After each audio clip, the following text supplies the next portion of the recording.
you everybody, and apologies for starting a bit late. Welcome, my name is Jenny Bridge, I'm co-chair of Registered Precinct, and it's very nice to meet you all in person again, so welcome.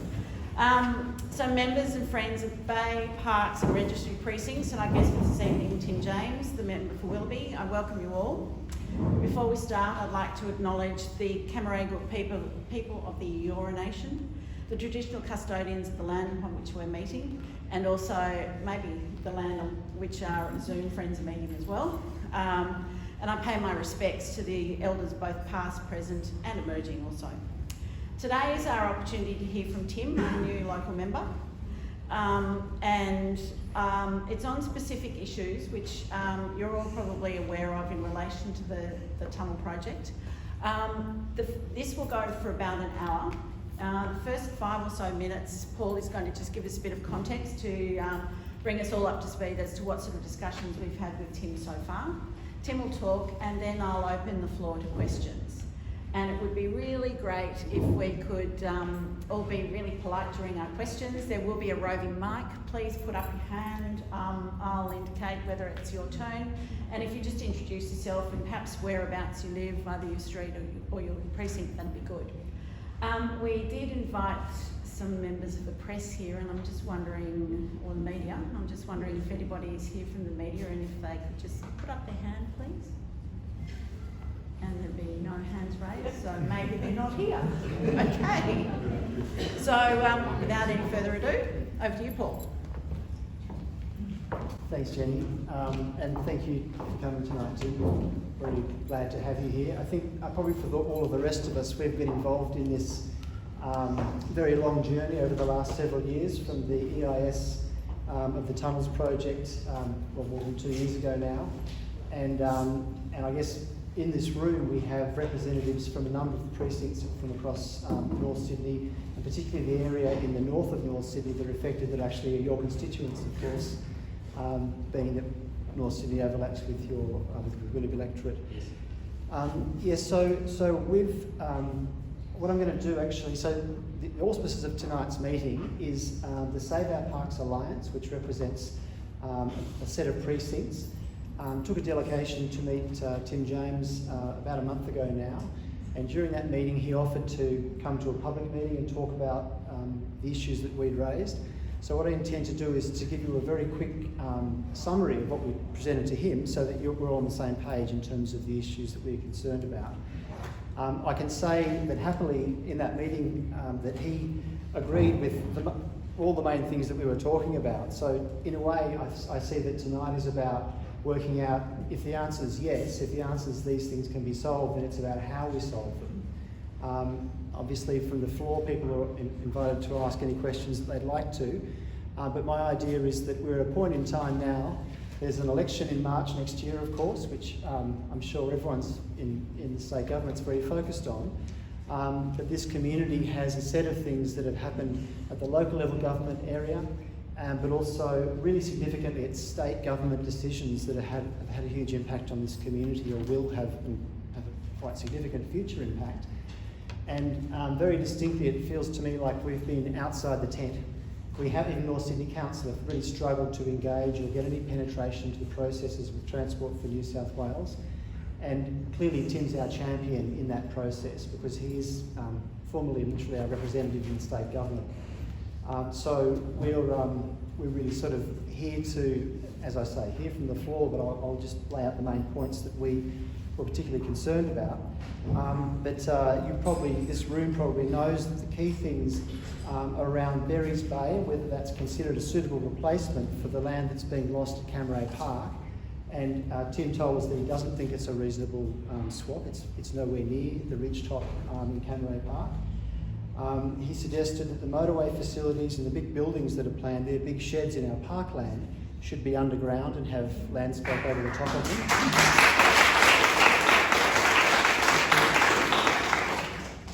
He agreed that the green space strategy needed to be for all of Cammeray Park. So obviously there's a range of uses on there now, a golf course and various other things, but he agreed that the master plan and the community should be involved in the whole of the green space and the planning for the whole of the green space. And he also suggested that there should be a plan in as you probably know, the environmental impact statement and approval says that there should be no net loss of green space, and Tim suggested there should be net gain of green space in the vicinity.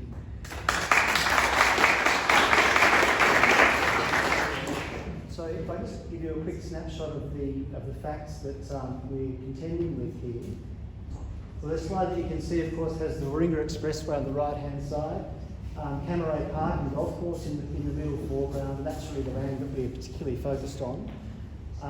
And of course, prior to that motorway being built in the mid-20th century, the park actually connected across to Anzac Park as well. So that motorway carved through the ridge of North Sydney in the mid-20th century and separated those two parts of the city.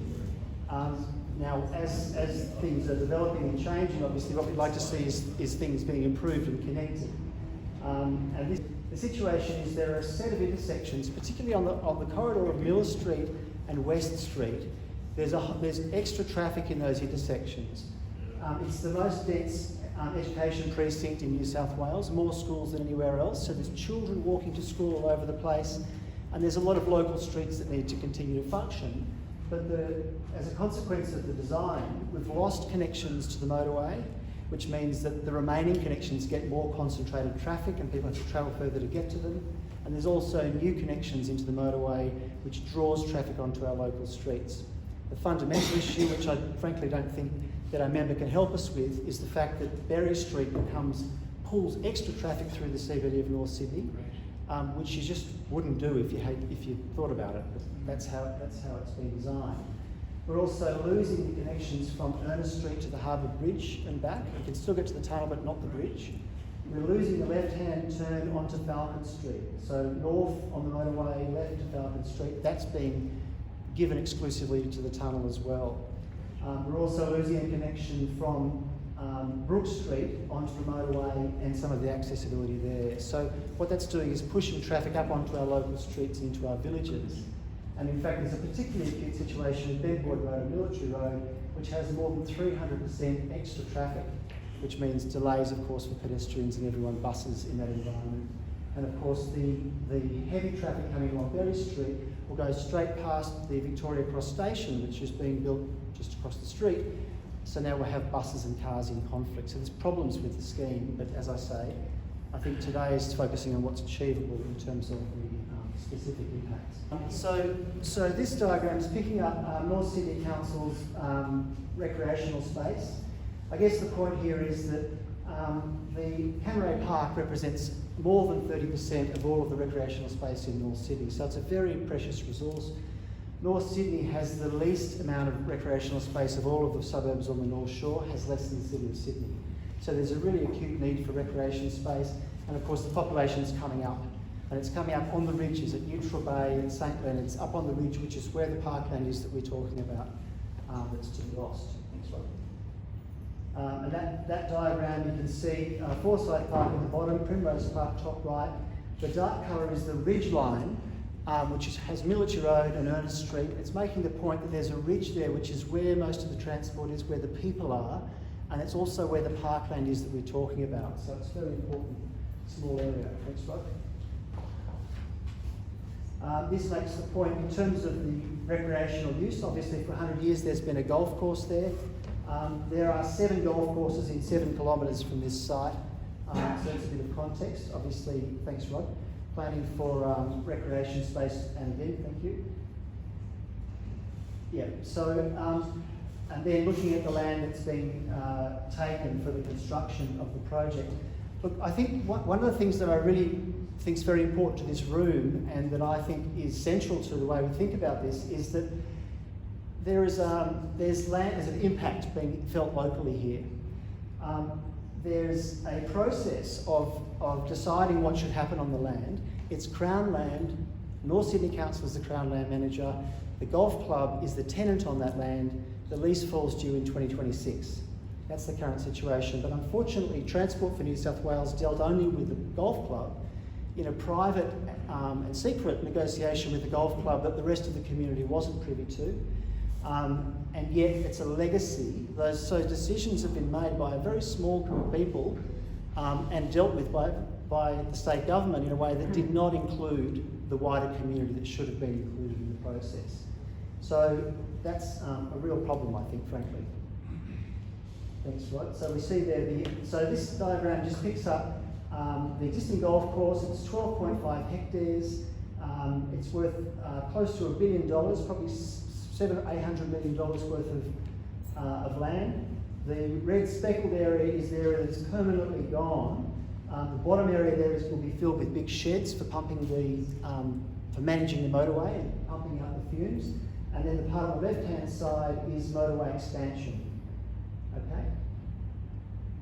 And then you can see that aerial photograph there, you can see part of the land which is being taken temporarily, which is the orange speckled area, and then the right-hand side is permanently to be taken. So there's a big question about what happens with that land that will be returned to the community, which still don't know, we haven't been told. The environmental impact assessment calls for a public domain master plan, which has not been produced. There's a range of things here that would tell us what's going on that we've been in the dark about. And we've been asking questions and frankly have been not receiving answers. Thanks, Rod. That's making the point that Berries Bay, of course, 4.6 kilometres away, nowhere near Cammeray Park. That's a beautiful spot that's down in Sydney Harbour, miles away from where the people are and from where Cammeray Park is. So not a reasonable swap. That's good, thank you. Yeah. And go. Yep. Okay, so this is just a snapshot of there's a proposal on foot to intensify the golf course on its current site, which I think will necessitate fences to be erected because it'll concentrate those uses. It proposes that the connection from east to west is severed and only connected down towards the south. So there's a set of things going on there that are very much focused on one set of users and one particular outcome that hasn't really thought about, we'd say, the wider community. And I guess we're concerned about this because North Sydney Council has a preliminary budget figure of $180,000 to do a master plan for Cammeray Golf Course, or for that site, actually for Cammeray Park.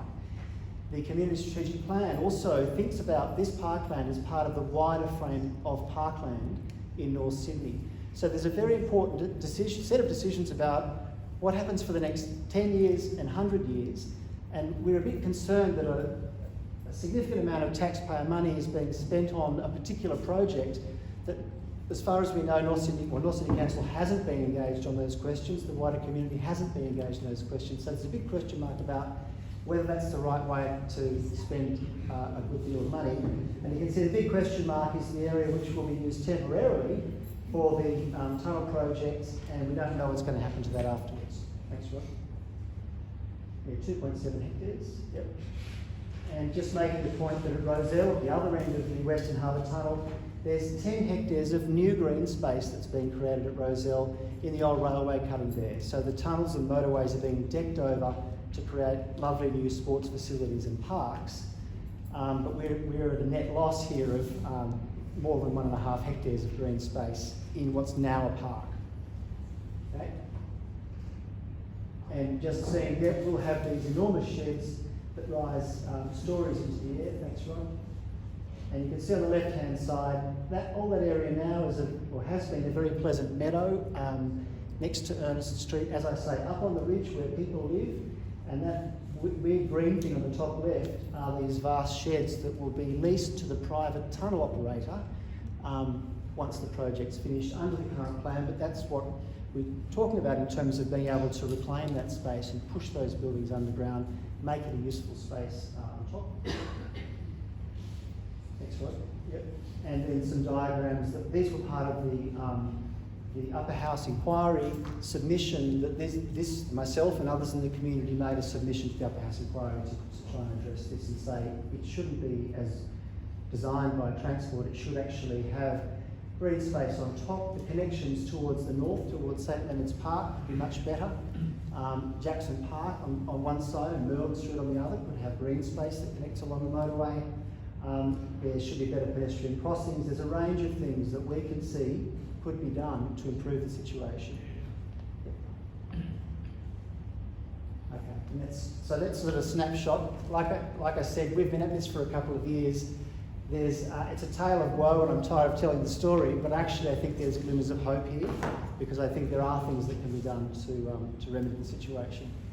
But Tim, thanks very much for coming tonight. We really appreciate your time, and I hope you're able to tell us what you think. Yeah, okay. Thanks very much.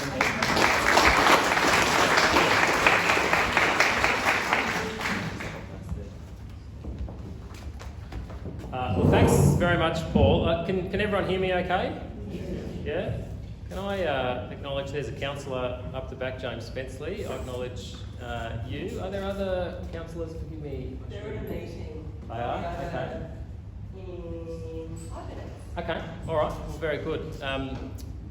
So, councillors, dignitaries, friends one and all, including those online, thank you. Thanks for having me on tonight. I'm really delighted to be with you. I think any opportunity for a Member of Parliament to listen to his or her community, to engage, to understand, to appreciate points of view is a really important opportunity. And I hope that I will never say no when there is a genuine opportunity to listen and to be a part of making solutions. So that's why I'm here, and I'm really glad to be here. And I know for many of you, it's the first opportunity you've had to hear from me. So please take me as you find me, and make your judgments accordingly. But I'm here to listen, to help, and obviously to give you a sense of some of my ideas. And I do so obviously early on in the piece. So as you know, I was elected on the 12th of February in a by-election, and I particularly want to acknowledge Larissa Penn, who is here tonight. Good to see you, Larissa, and I respect and I appreciate her knowledge and her passion on these issues, as I do many others, including Paul and Sam, and so many of you who indeed I've met with face-to-face in my office. By the way, I think I've been asked to talk for 10 minutes. It might go for a little bit longer, but I'll try not to go for too long. Feel free to give me a bell or a buzzer or something at 10 minutes. I also, and this is no excuse, but I just want to be straight with you and say that I wanted to be more prepared for tonight, but my wife and 3-month-old little boy have been in hospital. So we spent most of yesterday at North Shore, 2 visits to emergency, and they just got out this afternoon, I'm pleased to say.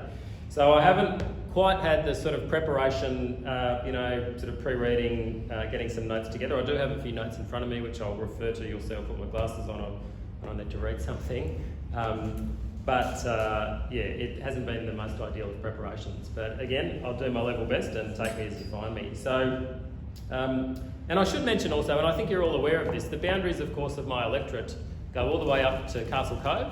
And indeed, at the next election, they will take in Castle Cove. They include parts of Roseville, including on Penshurst Street, which is where I grew up. They go across to Chatswood West, then they come down the Pacific Highway, and indeed, at the next election, we'll be taking in all of Artarmon, all of that industrial area of Artarmon, and then otherwise, it follows the Middle Harbour foreshore and comes across to, of course, Cremorne, McPherson Street, Military Road, Falcon Street, and here we are. So thanks once again for having me. To be honest, at this early stage, and again, I'm 3 months in, I'm more eager to listen than I am to speak, but I've been invited to speak and I'm really happy to do that, and I'll give you a sense of how I'm seeing this. Now, obviously I've come into it, I've inherited certain things, and I appreciate there is a significant amount of history, and Paul, I heed your remarks in terms of being out of the tent, having, I hope now, an opportunity to be, if you like, more in the tent, to feel more hopeful, to be more engaged, to be listened to.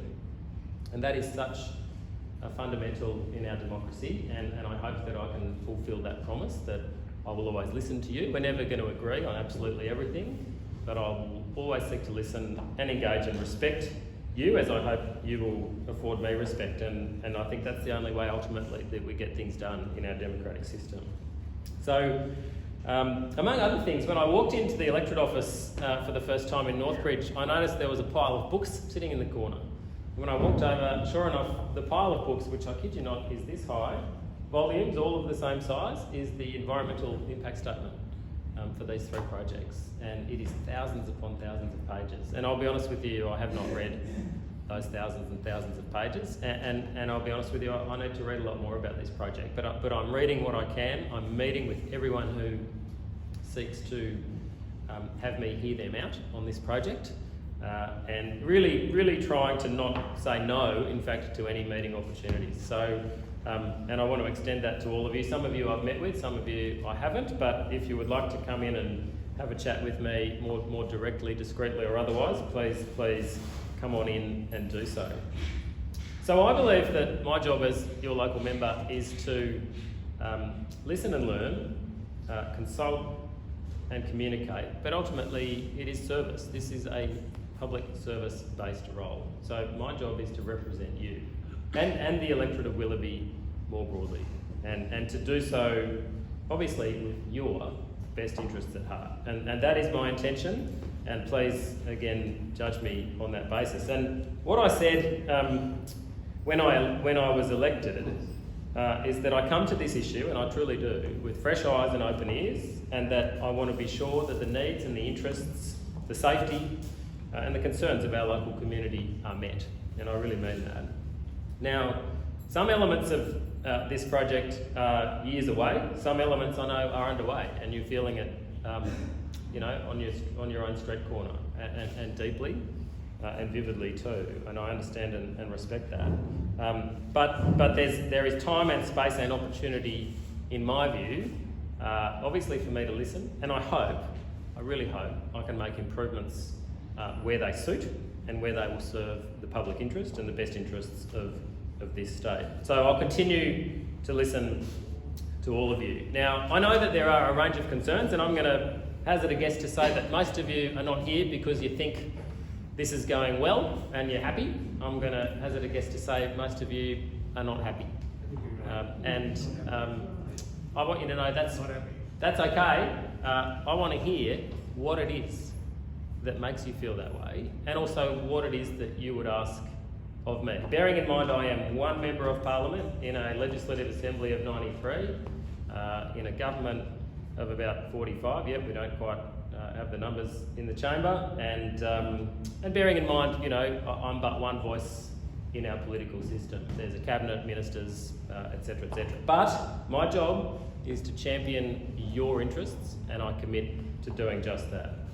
So, and I should say, and you're perhaps aware that my background is in law. I've done a few different things in business and so on, but I seek to come at issues like these, issues of complexity, of sensitivity, of difficulty, in a sort of lawyer-like fashion. So calm, evidence-based, let's build the case, let's look at the facts, let's build timelines, chronologies and so on. I've sort of come at it as a lawyer, and I hope that will be constructive and helpful.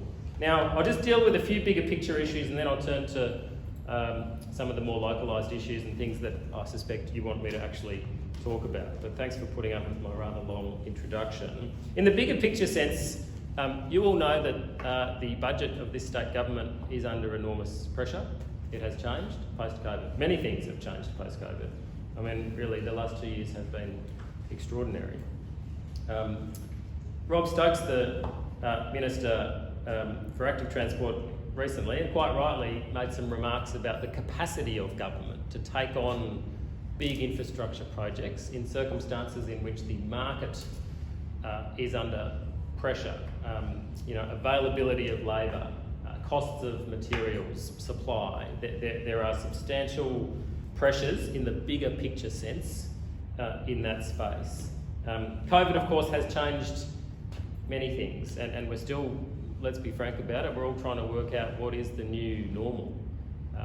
And we all sort of really want to know what it is. And by the way, one of the things that I have done is to write to the Minister, that's Natalie Ward, the Minister for Metropolitan Roads, and to say that, in my view, we need to get some updated modelling, some fresh data in the post-COVID era that tells us what are traffic volumes, what does the data look like, what is the demand for these roads. So, thank you. And I mean, that's not a big deal. I appreciate the applause, but that's just a common sense step and to say. pedestrian data as well. Sorry? And pedestrian data. They're still using 2016 numbers. Yeah, fair point. On Before pedestrians. Cammeray Park School. They Yeah. don't even know it exists. Yeah, thank you. Just for the benefit of those online, this gentleman's saying that we should also look at updated pedestrian data, and of course that's a fair comment. And look, obviously over the passage of time, in the bigger picture sense, you know, things continue to move. You know, technology evolves and improves. Science, of course, we come to know more about many different things, about infrastructure, about materials, about projects, about emissions, and so on and so forth. And I'll come back to some of those. And of course, at the same time, I mean, since this project was first mooted, a number of things have happened. The state government has committed to electrifying its entire bus fleet. The ambition is to do that by 2030. Obviously, the private uptake of electric vehicles is growing, and that is a good thing. And those dynamics, among others, again, still in the bigger picture here just for a moment, they are very positive, I think, for this project, however it ultimately plays out. And by the way, you know, the government obviously is committed to, there are 3 projects, as you know. The Warringah Freeway Upgrade, the Western Harbour Tunnel and the Beaches Link Tunnel. Now, 2 out of those 3 essentially have been signed off. It's the third one, of course, Beaches Link, that does not have planning approval, has not had a full business case as yet presented, and certainly has barely been funded. I think from memory last year in the state budget it got $60 million of funding, which doesn't do very much at all. So there's a way to go, and there's time, and again, I am all ears and I bring fresh eyes. Now let's turn to some of the local issues, and I hope this might add a bit more value for you. So when it comes to green space, I, like all of you, do not want to see any more trees cut down than is absolutely necessary. I take no joy in seeing the loss of trees. No one does. But to widen this freeway, some of those trees need to come down. And I know that is painful and difficult for many of you and for a lot of people. And I regret that is so. But the commitment, indeed a condition of the approval, signed off by the Minister, was that trees be replaced in a 2-to-1 ratio, and that there be an increase in the tree canopy prioritised within 500 metres of the construction boundary. Now, I know they're just words, but that needs to happen. I'm determined to ensure that it does happen. I'm determined to ensure that we end up with no net loss of trees. I'm aware, by the way, that during the by-election campaign, some of you heard, some of you probably thought, some of you probably still believe today that this project will see the end of 3,500 trees. That was the figure that some people were bandying about.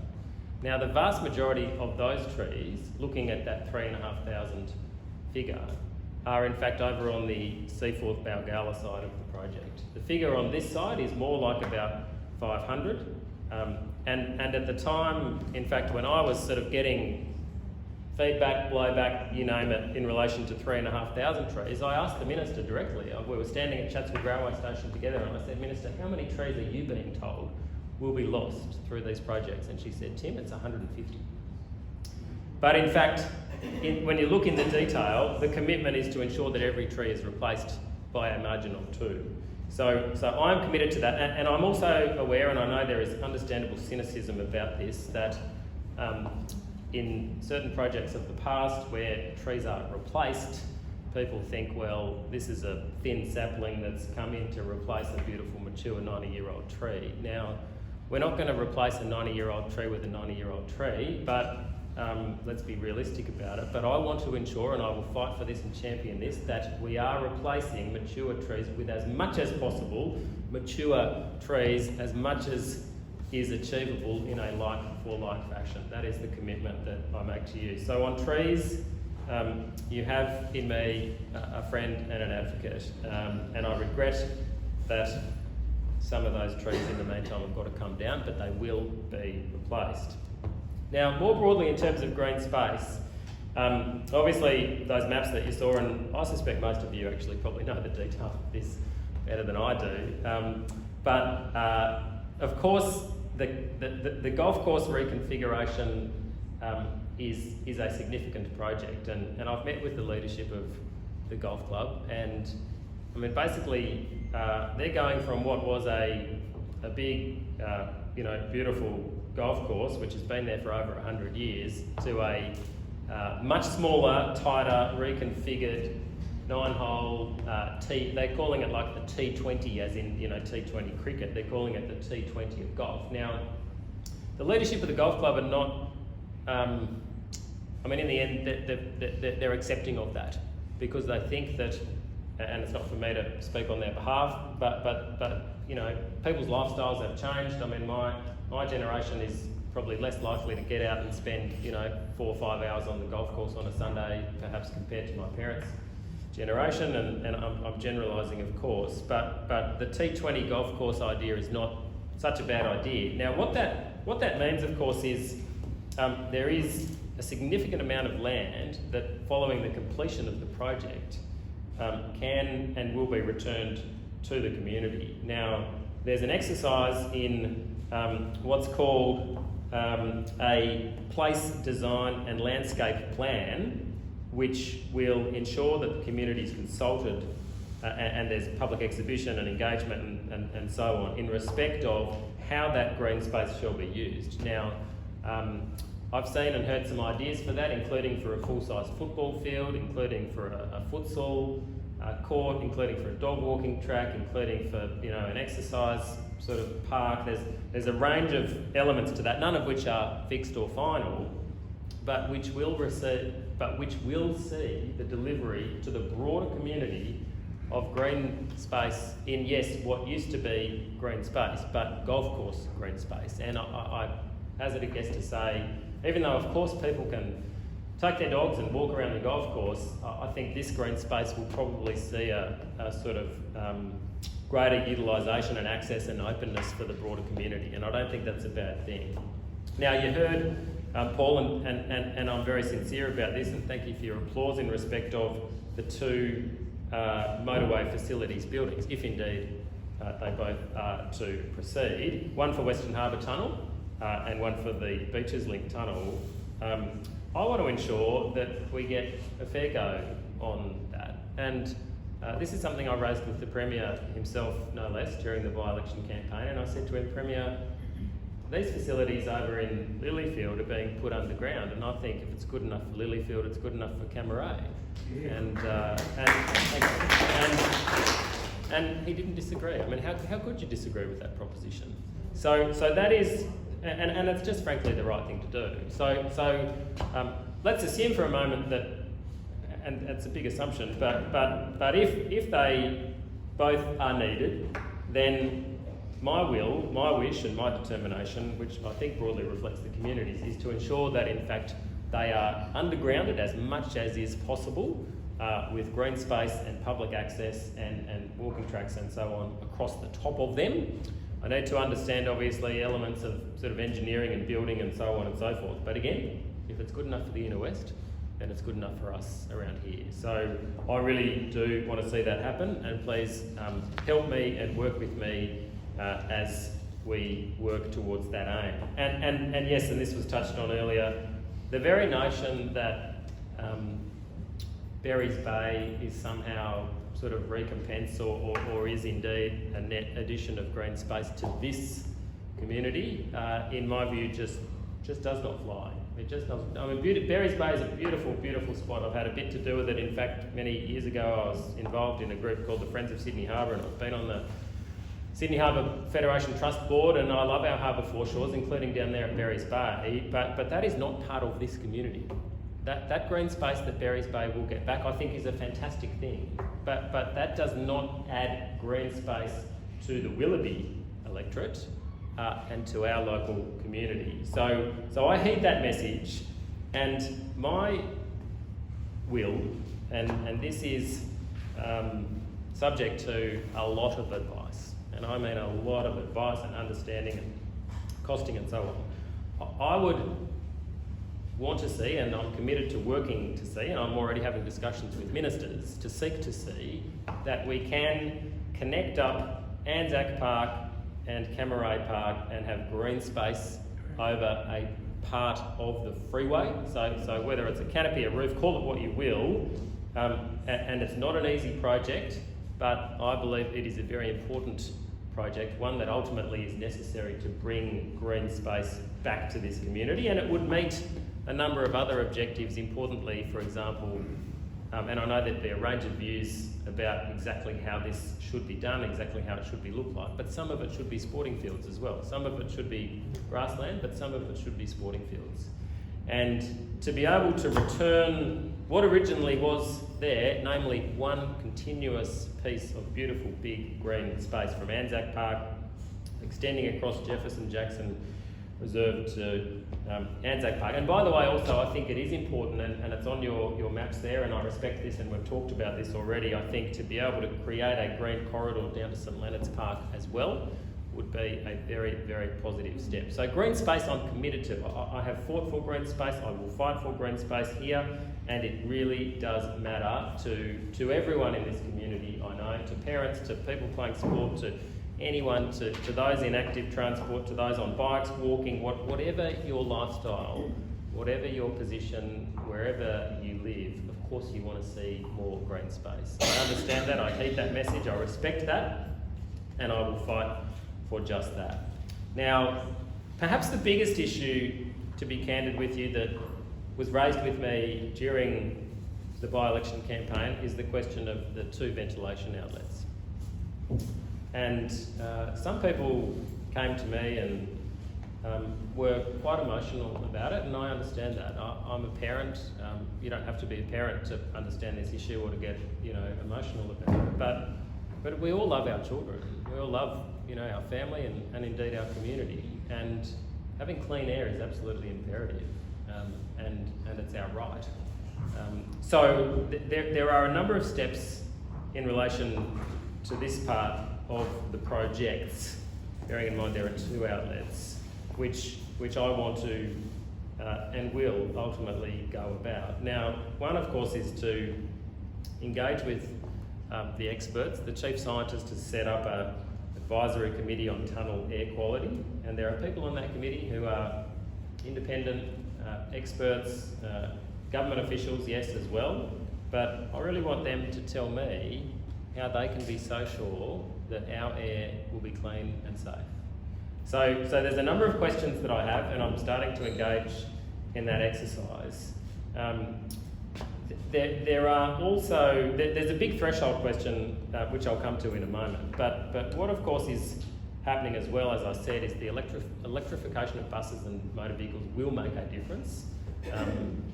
Obviously there's the passage of time, and no one knows exactly at what point we could have zero emission tunnels through that transition in technology. But it is a matter of time, it's coming. And that is a good thing.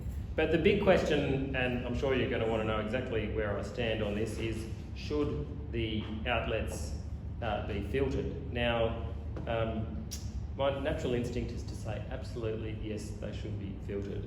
Having said that, I'm 3 months in, I've got much to learn. People in government say to me, it is a big, big expense and it adds very little benefit. Now, in the end, I'm not the decision maker, but I've got to come to a view, I know, well before March next year, and of course you want to know my view, should I stand up and fight for this community to have filtration of these stacks? My instinctive position is to say yes, of course, and it's going to be, if, as I suspect is unlikely, I come to the view that I should not, well, you will hold me to that, and I respect that. And so, again, I'm not standing up here in a sort of formal policy pronouncement sense and saying this is my firm policy position today, because I simply can't. It's too early for me. I have to take more advice. I have to have more conversations. I need to talk to experts.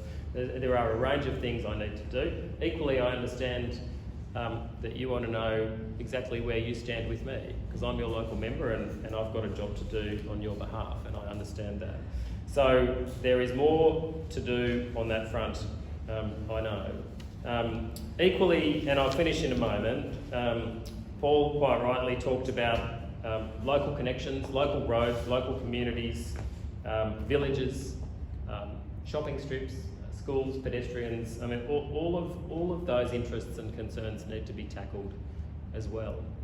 And I'm really sincere about looking at those. So put that on the list of work items as well. So there's a lot in this. I know I'm not really doing it justice here in this sort of 15 minutes or so, but I hope you can see that I'm trying, I'm genuine, I am listening, and I really want to get the right outcomes for you and for all of us in this community. So let us work together, let us listen, let us take what I think you will find. I don't know this for sure, but I think you will find in the next couple of months there'll be some announcements from this state government about timelines and budgets, and I think that will mean that there will be, at least for Beaches Link, additional time and opportunity to look at this and to make improvements, to look at conditions, to look at potential construction arrangements, to look at even matters of design. And by the way, and I haven't touched on it tonight because I know your focus is the park, but of course a lot of people too have said to me, well, what about public transport? Now, public transport is essential, and of course there should be public transport through these tunnels if they are both to proceed. So that too is something worthy of, and will be, for me, the subject of more time and effort. But look, I'm conscious of your time. Let us work together. I really want us to be, as Paul said, to use your expression, in the tent, listening, talking, and working to deliver the very best of outcomes for all of you. Thank you so much for having me along tonight, and I really do welcome your questions. Thank you.